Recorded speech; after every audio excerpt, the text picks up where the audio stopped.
வணக்கம் நண்பர்களே.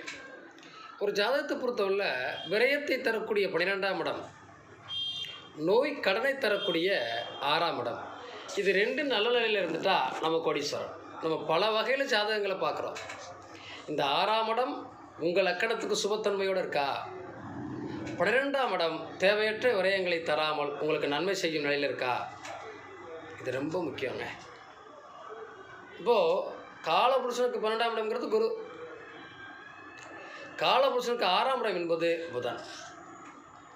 அப்போ காலபுருஷன் எப்படி பார்த்தோம்னா, ஒரு ஜாதகத்தை பொறுத்தளவில் இந்த புதனும் குருவும் சுபத்தன்மையோடு உங்கள் ஜாதகத்தில் அமைந்திருந்தால், உங்கள் அறிவால் புத்தியால் உங்களுடைய எண்ணற்ற நல்ல தியாக மனப்பான்மையால் வாழ்க்கையில் உயர்ந்த இடத்திற்கு உயர்ந்து நிற்பீங்க அப்படிங்கிறதுல சிறிதளவு கூட சந்தேகம் இல்லை. உங்கள் ஜாதகத்தில் 12ஐயும் 6ஐயும் பாருங்கள்.